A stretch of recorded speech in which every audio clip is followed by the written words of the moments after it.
السلام علیکم ورحمۃ اللہ وبرکاتہ۔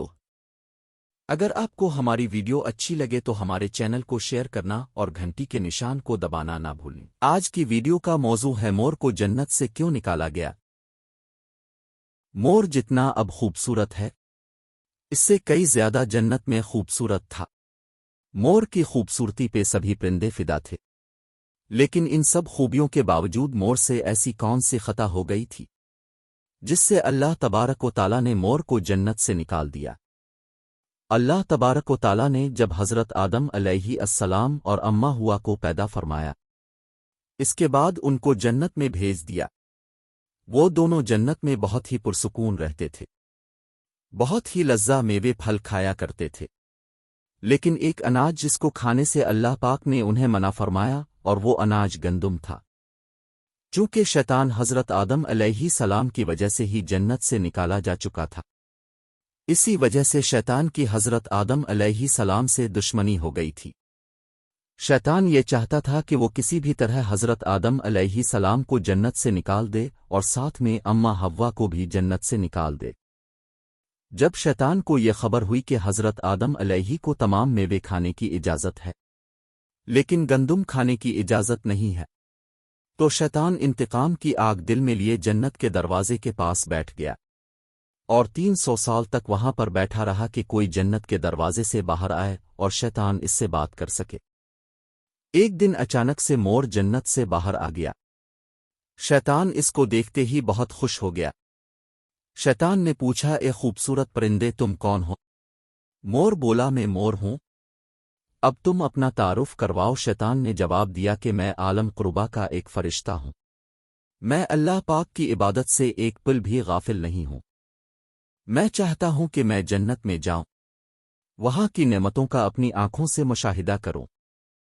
شیطان مور سے کہنے لگا کہ تم مجھے جنت کے اندر لے جاؤ، میں تمہیں 3 ایسی باتیں بتاؤں گا جس سے تمہیں ابدی زندگی حاصل ہو جائے گی، تمہیں بڑھاپا اور بیماری نہیں آئے گی، تم ہمیشہ جنت میں ہی رہو گے۔ شیطان کی یہ باتیں سن کر لالچ میں آ کر مور نے کہا کہ مجھ میں تو اتنی طاقت نہیں ہے کہ میں تمہیں جنت کے اندر لے جاؤں، لیکن ایک سانپ میرا دوست ہے، وہ شاید تمہاری مدد سکے۔ یہ کہہ کر مور سانپ کے پاس آیا، اس کو ساری بات بتائی۔ سانپ بھی شیطان کی باتوں سے بہت خوش ہو گیا، پھر شیطان کو اپنے منہ میں چھپا کے جنت میں داخل ہو گیا، اور یوں شیطان اپنی چال میں کامیاب ہو گیا۔ جنت کے تمام نگہبانوں کو یہ معلوم تھا کہ شیطان یہ چال چل رہا ہے اور جنت میں داخل ہو چکا ہے۔ فرشتے شیطان کو جنت سے نکالنے لگے، تب ہی اللہ پاک کا حکم ہوا کہ اس کو ابھی تک جنت میں ہی رہنے دیا جائے۔ وہ فرشتے اللہ تبارک و تعالیٰ کے حکم سے رک گئے۔ شاید یہ حضرت آدم علیہ السلام کا امتحان تھا۔ شیطان حضرت آدم علیہ السلام کے پاس اور اماں حوا کے پاس جا کر اپنی محبت کا اظہار کرنے لگا۔ وہ دونوں ہی شیطان کو پہچان نہ سکے، کیونکہ ماضی کے مقابلے میں شیطان کی شکل تبدیل ہو چکی تھی۔ شیطان کہنے لگا کہ میں چاہتا ہوں کہ اب دونوں ہمیشہ جنت میں اسی طرح زندگی گزاریں، ہمیشہ خوش رہیں۔ حضرت آدم علیہ السلام اس کی بات بہت غور سے سننے لگے۔ شیطان نے کہا، اگر آپ میری بات مان جائیں تو آپ کو جنت کی اور بھی تمام سہولتیں ملیں گی۔ حضرت آدم علیہ السلام شیطان کے بہکاوے میں آ کر کہنے لگے کہ یہ کس طرح ممکن ہے۔ شیطان کہنے لگا، ایک گندم کا دانہ اگر آپ دونوں چکھ لیں تو آپ کو ابدی حیا حاصل ہو جائے گی اور آپ جنت میں ہی رہیں گے۔ یہ بات سن کر حضرت آدم علیہ السلام کے دل میں رجحان پیدا ہوا، لیکن ان کے دل میں اللہ کی نافرمانی کا خوف غالب آ گیا۔ جبکہ اماں حوا شیطان کی باتوں میں آ گئی، جس پر اماں حوا نے حضرت آدم علیہ السلام کو راضی کر لیا۔ پھر اس کے بعد ان دونوں نے اس گندم کے دانے کو چکھ لیا۔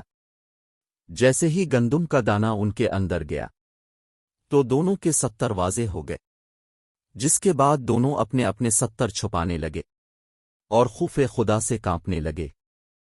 اسی دوران اللہ تبارک و تعالیٰ نے فرشتوں کو یہ حکم دیا کہ حضرت آدم علیہ السلام اور اماں حوا دونوں کو زمین پر اتار دو۔ حضرت آدم علیہ السلام کو سری لنکا کے قریب نیچے زمین پہ بھیج دیا۔ جبکہ اماں ہوا کو جدہ کی سرزمین پر اتارا گیا۔ جن خوبصورت پیروں سے چل کر مور شیطان کو جنت کے اندر لے کر آیا تھا، وہی خوبصورت پاؤں اللہ پاک نے مور سے لے لیے۔